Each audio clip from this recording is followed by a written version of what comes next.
नमस्कार, मी पंजाब टेक. आज आहे 24 मे 2025. सर्वप्रथम शेतकऱ्यांना सांगू इच्छितो की 30 मे पर्यंत असाच पाऊस पडणार आहे आणि मी आहे आमच्या शिडू तालुक्याच्या दुधना धरणावर आणि या ठिकाणाहून सर्व शेतकऱ्याला अंदाज देणार आहे. तर हे आहे दुधना धरण, आमच्या शिडू तालुक्यातलं दुधना धरण आहे आणि या ठिकाणून माझ्या महाराष्ट्रातल्या शेतकऱ्याला अंदाज देणार आहे की राज्यामध्ये 30 तारखेपर्यंत असाच भाग बदलत पाऊस पडणार आहे म्हणून हा अंदाज लक्षात येतात. पण राज्यात सांगायचं झालं तर सर्व शेतकऱ्यांसाठी आनंदाची बातमी, 1, 2, 3 जूनला राज्यात सूर्यदर्शन होणार आहे.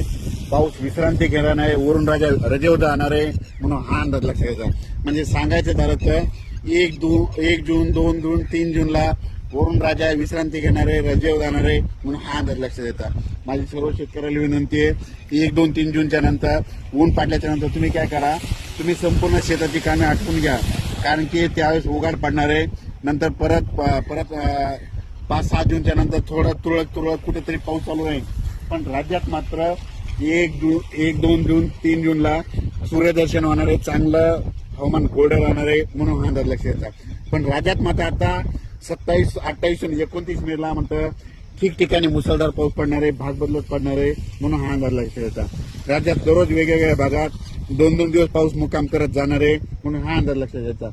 पण राज्यात मात्र 30 मे पर्यंत असंच पावसाचं वातावरण राहणार आहे म्हणून हा अंदाज लक्षात येतात. अचानक वातावरण बदल झाला तर लगेच एक मेसेज दिला जाईल. धन्यवाद. हे पाहू शकता, हे आमचं दुधना धरण आहे, म्हणजे सेलू तालुक्याची लहान भागवणार आहे. या धरणात देखील पाणी यायला सुरुवात झाली पाहू शकता. पण राज्यात मात्र सर्व शेतकऱ्यांसाठी आनंदाची बातमी, 1 जून, 2 जून, 3 जूनला सूर्यदर्शन होणार आहे म्हणून हा अंदाज लक्षात येतात. म्हणजे वरून राजा विश्रांती घेणार आहे, शेतकऱ्याला कामं करण्यासाठी विश्रांती घेणार आहे म्हणून सर्व शेतकऱ्यांनी हा अंदाज लक्षात येत आहे. मी आहे जालन्याकडे जात आहे आणि परतूर मार्गे जात असल्यामुळं या दुधना धरणावरून हे शेतकऱ्यांसाठी अंदाज दिलेला आहे. धन्यवाद.